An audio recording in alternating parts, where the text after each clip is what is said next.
Over the weekend, Matthew Stafford granted permission to seek a trade. Could the Vikings be in on the action? Welcome to the Locked On Vikings podcast.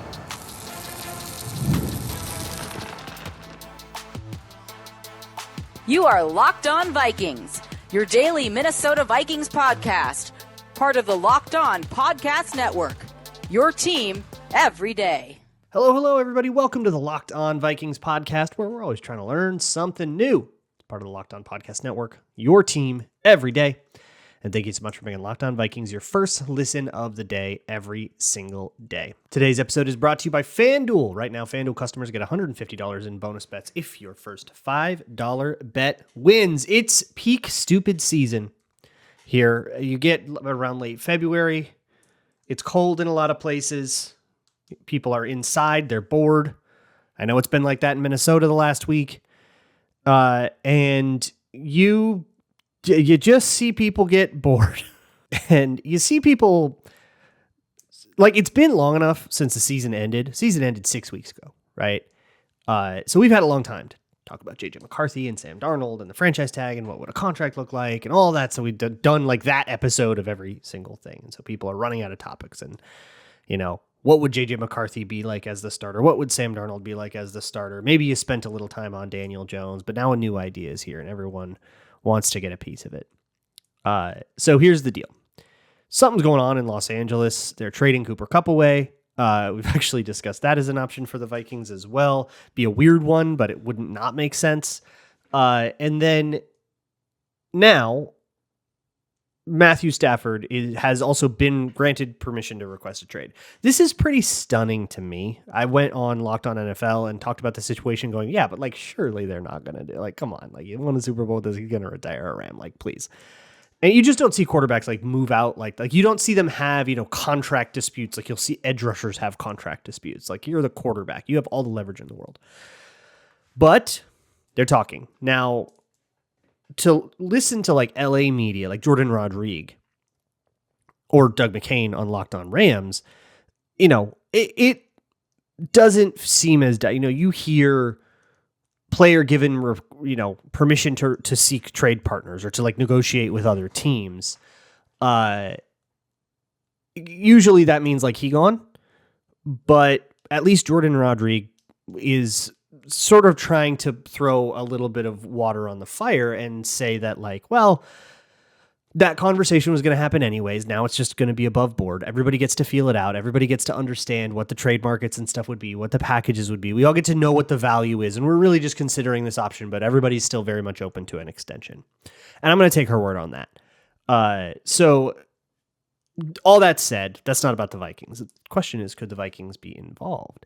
And there are plenty of QB needy teams. And if you remember, when we went through the whole market of QB needy teams versus actual QBs available, there were more available QBs than there were QB needy teams, so long as you were willing to count like Daniel Jones as like the solution to someone's problem, or one of the, Cam Ward or Shedeur Sanders as the solution to someone's problem. But if anybody wants to get, another possible starter in there to compete with their rookie, or just simply isn't satisfied with some of the lower names, like I was like, yeah, but Russell Wilson and Aaron Rodgers count, right? Like if you don't think those guys are solutions to anyone's problem, or, maybe Aaron Rodgers retires or whatever, then suddenly it goes from like a buyer's market to a seller's market. So add Matthew Stafford as a trade option to that list. And if it goes off, it adds another team to the list with the Rams. So you're not still adding, you're not adding multiple QBs or anything like that. But you are changing the numbers insofar as Matthew Stafford immediately becomes the best option on the market. I think of everybody else available to be your franchise quarterback, Sam Darnold's probably the only one that I would even hear an argument about over Matthew Stafford, but I think we kind of saw like pretty directly in the season, in the games the teams played against each other, why Matthew Stafford is a better option. It's just that he's older, right? And Sam Darnold's younger. So if you maybe want to go for like another long-term thing, and maybe you want to, you go for Darnold over Stafford, but Stafford gives you like the probably better equity right away, right? Not to mention Darnold has only put down 1 year like this. What if it was a fluke? What if Kevin O'Connell had the secret sauce and your team doesn't? Like, there's all those other worries. The other thing though is that Stafford comes with a draft pick cost and a significant one. And Darnold does not. And Stafford probably isn't going to be much cheaper, if at all. So if you traded for Matt Stafford, you would get him for like $27 million a year, something like that, for the next 2 years. That's what's left on his contract. There's a lot of prorated bonus on there, so his cap hit for the Rams is way higher, but they would keep a lot of that money in their house. And the whoever trades for Matt Stafford would get him really, really cheap. However, he wants to renegotiate that deal. So you probably aren't going to get him that cheap, and I don't know what he would negotiate it to, but that seems to be at the crux of the reason he wants out of LA in the first place, is that they're not willing to give him the contract that he wants. It's always a money deal until it isn't. It's like a rule of thumb. If you don't know why somebody wants out of a team, it's about money until you like expressly find out otherwise. So the question becomes, could the Vikings be a part of this? So the reason people are even talking about the Vikings at all, because the Vikings right now have 2-3 options in the building, and they probably will want to keep 2 of them. One's JJ McCarthy, keep Darnold, keep Daniel Jones, and if they let both those guys walk, then they want to bring in somebody to replace one of somebody else in that tier to bring in. So if Stafford is that guy, and you're letting Darnold and Daniel Jones walk, that does sure. Okay. That can be, let's talk about that as an option. Now here's where I'm going to lay it down. I don't think that this is going to happen. I don't know. This is stupid season. I see a million proposals like this. I heard, Aaron Rodgers is going to be a Viking, right? The Jets are going to trade him last year. I heard there's all kinds of dumb things that people just like want to throw out there because they're bored. However, I don't want to be too dismissive without going through it. Like, let's try to take it seriously and then just probably come out the other end still with like really good reasons not to respect it as an idea, but let's go like conjure those reasons. So one of the reasons that people are even talking about this to the Vikings at all is because sports books have put Stafford to the Vikings as a favored option. And I want to actually like take a moment to describe how a sportsbook comes up with that, and when we take it as reporting and when we should not. There's an article from last year that Arif Hassan wrote where he actually like scraped data, or didn't scrape, he like tracked for a while promotional emails and sort of like got a sense for how betting lines moved over time in free agency period in February and March, where all we have is to speculate. Nothing is going to ever since Matthew Stafford threw that final pass in snowy Philadelphia, there is no new information that you get to use to decide if you want him to be your quarterback that comes out between then and the time you actually are allowed to talk to him, unless you tamper, which you probably do, but we don't get to talk about that. So how do the odds makers come up with that? How come they are telling us that Stafford's going to be a Viking? And how confident, right? It's like the Vikings are like plus 300, which is implied like 25% odds. So like chill out, right? Like, and that's the highest, but it's still, a quarter. You got another team at plus 400, plus 500. So there's not a lot of confidence in what that is saying, but it's enough for everybody to go write an article about it. So we got to talk about it. So I want to spend a little time talking about, the odds makers, the sharps, and how we've sort of used that as a replacement for news when we don't have any news and we're like waiting for it. In the meantime, it sort of becomes that the odds shifts become the news. And that's probably not healthy. So I want to talk about that, but also, regardless of the likelihood of the idea of Stafford as a Viking, what is the merit of the idea of Stafford as a Viking? So we've got a lot to get into, all next on Locked On Vikings. Today's episode is brought to you by FanDuel. America's #1 sportsbook. When the game tips off, NBA action is just getting started. But if you didn't get started in time, don't worry about it, because you can probably find the same lines that you wanted to get before the game after tip-off just as a live bet. FanDuel is the best place to do live betting throughout a game. So if you miss the opening tip-off, or if you're the kind of person that wants to watch the first half, feel it out, see if there's going to be a change in the fourth quarter, what's the comeback going to be, and bet on live lines, you've got all of the stats and play-by-play and information you need right there in the app to check in on late game rallies or blowouts getting worse or whatever you think is going to happen. And if you're looking for a bigger payout, you can even combine your live bets into a same game parlay.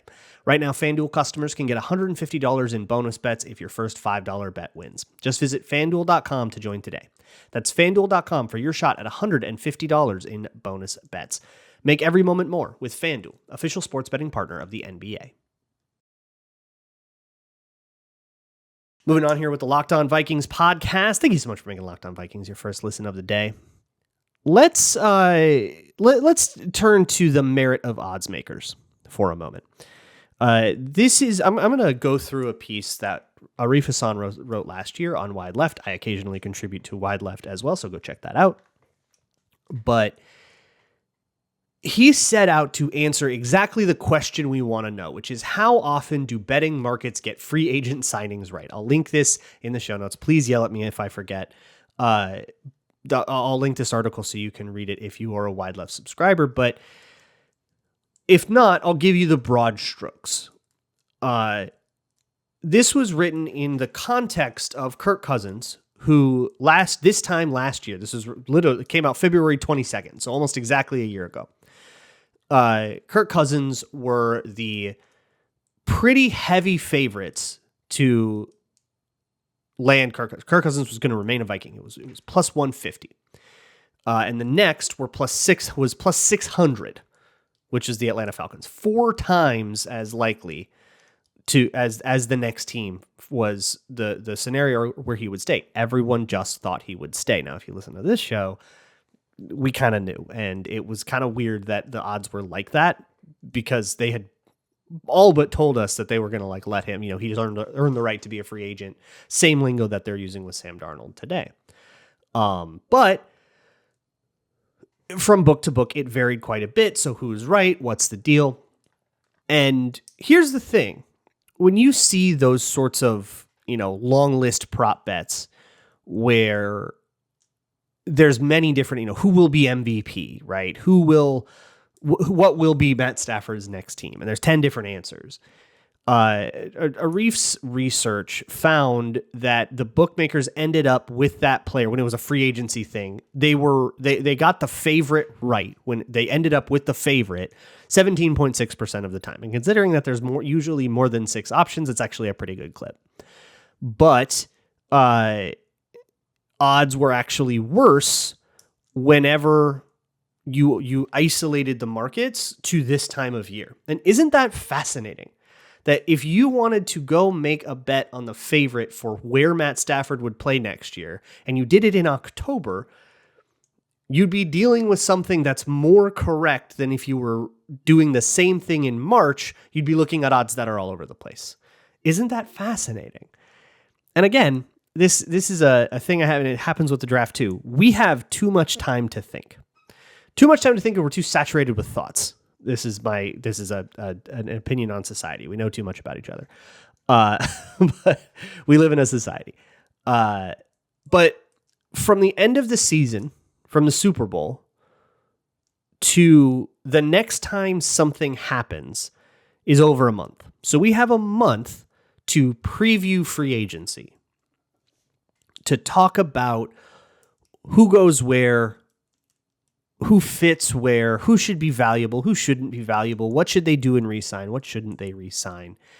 And, you get excited about it a little bit, and then it wanes. This is a personal experience, right? At a certain point, you get bored of talking about if Javon Holland is really going to be worth $20 million. And when you get to there, you start to entertain the more outlandish ideas. What if Aaron Rodgers joined the Vikings? Let's do that one. And that was in the mailbag just last week. And you start to Like the common sense idea is the first one that comes to your head. And by the time it's actually like time to preview these things, the common sense idea has gotten so stale to you that it's not even what you think about anymore. And I think that we see that phenomenon happening. And I genuinely think we're seeing that phenomenon happening at scale with the betting markets, where, look, the Occam's razor thing for the Vikings to do is to let Sam Darnold be the one-year deal he always was supposed to be and get the Vikings a comp pick and go with the rookie that they drafted. That is the Occam's razor move. It's the a Martian comes down and a Martian that understands football for some reason comes down and takes stock of everything, and you tell him, yeah, we just drafted that kid, that top 10 last year. But they're probably going to go they're probably going to trade their, first round and a third rounder to go get a 37-year-old instead. And you'd be like, what? No. So that's like, if we want to talk about the merits of Stafford, that's my big hang up. And you probably have to come up with something really persuasive to get me off of the, like, really, we're going to pay draft picks to sink a bunch of money into the quarterback position when we're in the rookie QB window that you're supposed to be super excited about the value of that, right? You got to let this play out, I think. But in terms of its likelihood of happening, the fact that the Vikings are favorites, this is all a really like long evidenced way to say that ain't mean nothing. That's nothing. Don't care about it. You shouldn't care about it. And it's funny, the more confident the books get, the more their accuracy like intervals have to widen. So when you look at heavy favorites, those with estimated odds between 30 and 60%, they vastly overestimated it. And I think what happens is, in these beautiful United States of Grambling America, there's gets to be a bit of a hive mind thing. And you get stuff like, I famously remember a couple years ago, this is a draft thing, but it's similar. Will Levis going like 2 overall on draft day was like minus odds. And people saw that as it leaking, as it had some sharp had learned and placed a huge bet. And the information was going out that Will Levis was going to go 2nd overall to the Houston Texans. I think that was what it was. And it coincided with a report about CJ Stroud's agent and how he was also Deshaun Watson's agent. So he had all this bad blood with the Houston Texans. And so they didn't want to get in that relationship. And it turned out to all be a bunch of bluster. They just picked CJ Stroud and moved on. And I think I, at the time, mistook that for reporting rather than reacting to other reporting. I went, wow, the betting lines moved and we have this report, not realizing that one was causing the other. And so I'm trying not to get into that same thing. But here's the deal. The Vikings are a no stone unturned kind of organization. They were like that with Rick. They're like that with Kwesi. I think that's a Wilfs thing, to be honest. Like, hey, think outside the box. We love that. So I'm sure that they've had an internal conversation or two. They always will about everything. But I struggled to see it being realistic. So I looked at like the actual trade price that people are putting out there. It seems to be fairly consistent of like a couple of day 2 picks. And the Vikings right now aren't holding any day 2 picks. They're projected to get a comp pick, but they can't trade it till they have it. So it's hard immediately to get that in there. That doesn't mean it's impossible, and we'll talk about how that can go and whether or not this is even a good idea. That'll be next on Locked On Vikings.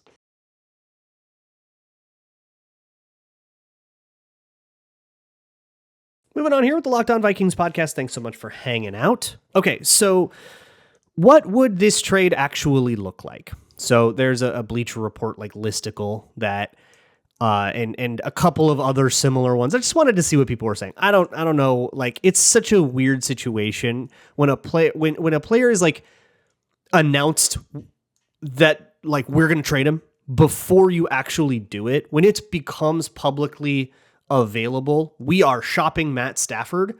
It's like driving a car off the lot. Like the value immediately plummets because now everybody knows you're trying to get rid of him. And so they know that they have a little bit of leverage over you that, hey, if you get too greedy and torpedo all the deals, you're going to have a really awkward situation. And we know you don't want to be left with that. So I don't have a great sense for how that affects everybody's value, but it does. And so I'm relying on other people, the kinds of people that engage in this stuff way more than I do, that can come up with, and it seems like a couple of day 2 picks seems to be the price. In the Bleacher Report like listicle that I looked at, they did have the Vikings on there, and they had the Vikings as the only team giving up a first for them, and I can't really tell why. They were just like, yeah, it seems like it'll be a simple one, and it's like first round pick. Like, what? Everybody else is giving like a second and a conditional third in 2 years. What? I don't know. And it's like, that's such a, maybe it's just people not thinking, like disrespecting Kwesi, and like, sure, because they think that they overpaid for TJ Hawkinson or something because they don't understand how that trade works. By the way, apologize about that. You are all wrong. But I get it. Like, Kwesi doesn't have a great reputation, mostly because of the 2022 draft. It's insanely unfair, but it's how it is. Okay, sure, whatever. But like, if you don't like the way Kwesi structures player trades, the problem of simplifying it is not what you think the problem is. Like, if you have even Googled a Kwesi trade, they're always like a second and a third for a third and a fourth and a fifth. Like, they're always like 4 picks this way and 6 picks that way and conditions and all kinds of complex crap. And he's just trying to eke out value that way and kind of make change, right? You're trying to make perfect change. So the problem that the Vikings have in facilitating a deal like this, the first thing you have to solve is they don't have day 2 picks, and it's probably worth day 2 picks. Not to mention, if you also want to do the Cooper Kupp thing, which trading them as a package deal is something that people will talk about. I'm not going to try to like further complicate this issue, but that's something to keep in mind. But if you don't have 2 day 2 picks, trade a first and get a second back. Like, you can make perfect change. So I think it's, I don't know, probably just a lazy listicle online. Oh my God, never heard of that before. But, but that, I don't know, just didn't really like sit with me. But the point is, the Vikings do have the draft capital. They'd probably give up a first and get a second back, and just like be dealing with that for the draft if they wanted to do this Matt Stafford thing. And it sucks because that would come to a lot of people's minds as the Vikings traded a first for Matt Stafford. But it's like, no, they traded a first for Matt Stafford in a second. Like, that's a different thing. But that is another like sort of psychological phenomenon that, you know, I feel like it's the same part of our lizard brains that trick us into paying $13.99 and thinking we got a better deal than if it was $14. But I digress. That would probably be what it costs. It seems like that's consensus on that. I don't know. Yell at me if you think I'm wrong, but because I'm not very confident in that at all. But would it be a good idea? Here's where I get a problem, right? It's the same thing as like you have all the same hangups as with Darnold. But with Darnold, you're like, the whole argument is you're running back something that worked. This was good. We know it was good. You're leaning on the sure thing versus the shady, mysterious unknown that is JJ McCarthy. With Stafford, you're introducing a lot of mysterious unknowns. Like, we know who Stafford is. We know he's 37. But how is he going to do here with these players in this environment, this offense? We've seen him play for Kevin O'Connell before, and a Kevin O'Connell as offensive coordinator that won the Super Bowl. So the premise is pretty easy to sell. But that doesn't mean you aren't introducing more uncertainty. And the other thing is, it ain't cheap. So you're paying significant draft capital, right? Even if you do a first for a second in Stafford, that's a significant drop. And you're paying like $35 million. You got to pay him more than he's going to be making just off of what's left of the Rams contract. You're adding to that. That's already been established that Stafford will want to renegotiate, and you're going to be adding money. So that's a lot of cost with no long-term equity at all. This is a short-term deal. This is a Randall Cunningham. Dude's like 37. You are not getting a lot of him. And by the way, you might be paying a whole bunch, and you're risking that he totally tanks. His arm strength is terrible, and he's a disaster, and you Aaron Rodgers jets this. Like, you are taking that risk. So it kind of feels to me like the argument between Darnold and McCarthy has been characterized as a more sure thing, a volatile thing, but a devil you know, that's a little more expensive. and a devil you don't know, but is really, really cheap.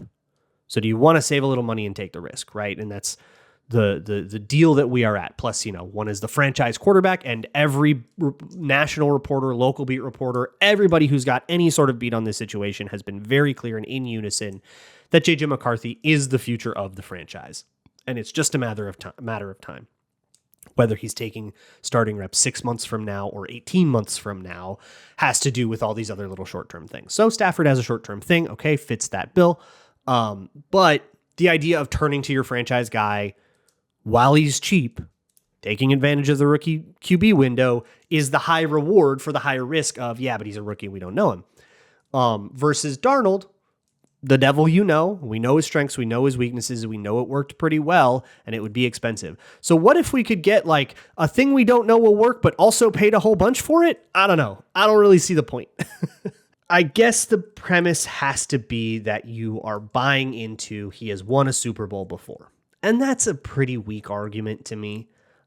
Nick Foles won a Super Bowl. Like Trent Dilfer won a Super Bowl, right? Like having 1 year, you've got a lot of playoff experience. And that's maybe a more persuasive way to put it for me, because it wasn't 2021 wasn't the only year that Matt Stafford had success, right?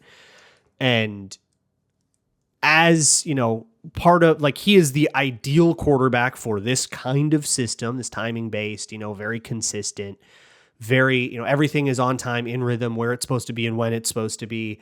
The veteran wiles, the improvisational ability that he's always had throughout his career. You're just taking different risks. With J.J. McCarthy, the risk is, I don't know if he's good, because he's a young quarterback. We haven't seen him at the NFL level. We can only know so well if he's good or not. With Matt Stafford, the risk is, I don't know if he's still good. He's been good, like inarguably, but he's 37. What if his arm goes out on him? With old quarterbacks, I talk about this a lot. You're seeing this with Rodgers right now. You saw it with Brady a couple years ago. You saw it with Peyton Manning the year he won the Super Bowl. But they take about a half a year to recalibrate when their arm starts to leave them. And I think Kirk is starting to go through this too, wherever he ends up. But Matt Stafford has gotten away with certain tight window throws his whole career. And he has had one of the zippiest cannons in the league throughout his whole career. It's been his whole thing. And so he can get away with really aggressive stuff that other quarterbacks can't get away with, and therefore you have an advantage by having him on your team. But when that starts to escape you, you have to recalibrate your decision making. You have to recalibrate what you can and can't get away with, and you don't do that overnight. That took Tom Brady half a season. It was the season he ended up winning the Super Bowl. So they overcame it and it worked. But if you recall those 2020 Bucks, they started real slow. And they were a 5th seed going into those playoffs. Then Tom Brady was just Tom Brady in the playoffs. But like, you are absolutely taking the risk of being the team where Matt Stafford has to sit and figure out what's good and what still isn't, and what he can and can't do still. And if he blows half your season dicking around with his arm strength and doesn't, Tom Brady style come back and win the Super Bowl, or Peyton Manning style come back and win the Super Bowl, then you kind of just paid him to like go to rehab with you. Like you paid him to be the sabbatical, and like you paid him to fix him, and then he's going to go off and be fixed somewhere else because you're going to turn to your young guy. Kind of seems like a waste of time and a waste of resources. It's really hard seeing that and defending that as a possibly efficient use of resources, unless the argument is, yeah, but he's going to win us the Super Bowl. So if you did that, you would immediately be in, okay, Super Bowl, or kind of fire Kwesi, because that's horrible if he doesn't literally win the whole Super Bowl. And I feel like that if your trade idea puts the team in, well, this better be the best team in the league or it was a bad idea, you probably aren't managing your risk correctly. So I'm not a fan of it. I am also pretty sure that it's a bunk idea and that the Vikings are just going to go with J.J. McCarthy and some like vaguely unserious name to kind of pair with him to compete within camp. And that vaguely unserious name, I still think the favorite option is Daniel Jones, but it could be like, I don't know, your Marcus Mariotas or whoever you want. I like Jimmy Garoppolo. I don't know. It's a bunch of names out there. You don't have to do this. Don't have to worry about this. Okay. You don't have to try that hard. Anyways, ask me questions. You can ask me them on Blue Sky, lukebrownnfl.bsky.social. You can also send me an email. If you're not on there, you can send me an email anytime you want at lockedonvikingspodcast@gmail.com. And you can also shoot me a question via the Google form, which is linked in the show notes to any podcast episode. Just scroll down to the description and you'll find it there. I'll see y'all tomorrow. And as always, Skol.